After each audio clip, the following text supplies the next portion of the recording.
এখানেই আপনার মূল রাজনীতি করা, এখানেই জেল খাটা, এখানেই আপনাদের পাশে থাকে। সুতরাং আমি নির্বাচিত হলে আপনাদের পাশেই থাকবো ইনশাআল্লাহ।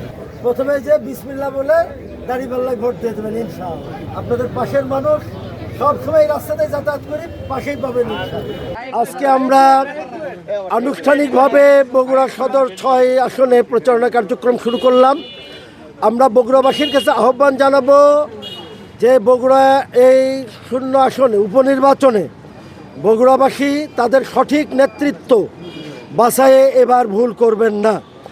আমরা আশা করি যে বগুড়া সদর আসনের যারা ভোটারবৃন্দ তারা আগামী 9 এপ্রিলের নির্বাচনে সকাল সকাল ভোট কেন্দ্রে যাবেন, তাদের ভোট নিশ্চিত করবেন এবং জনগণকেও আমরা অনুরোধ করব মাঠে ময়দানে বলিষ্ঠভাবে থেকে কোনো প্রকার ভোট কারচুপি, ইঞ্জিনিয়ারিং, জালিয়াতি যেন কেউ করতে না পারে, এ ব্যাপারে তারা আমাদের সাথে থাকবেন, পাশে থাকবেন।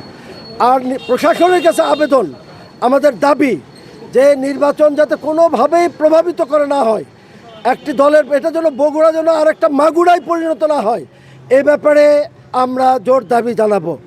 আমরা বগুড়ায় যে ইতিমধ্যেই পুলিশ সুপারকে বদলি করা হয়েছে, অতিরিক্ত পুলিশ সুপারকে বদলি করা হয়েছে, ওসিকে বদলি করার প্রক্রিয়ায় রয়েছে, এগুলো আমরা অবিলম্বে প্রত্যাহারের দাবি জানাই।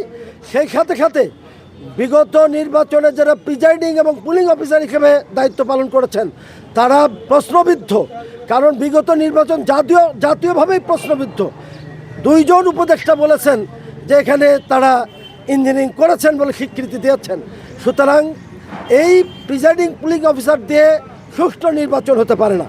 আমরা নতুন করে সরকারি কলেজগুলো থেকে, সরকারি স্কুলগুলো থেকে সরকারি কর্মকর্তাদের নতুন নিরপেক্ষ লোকদের নিয়োগের মাধ্যমে আগামী 9 এপ্রিল নির্বাচনকে সুষ্ঠু এবং গ্রহণযোগ্য করার জন্য নির্বাচন কমিশনের নিকট জোর দাবি জানাচ্ছি।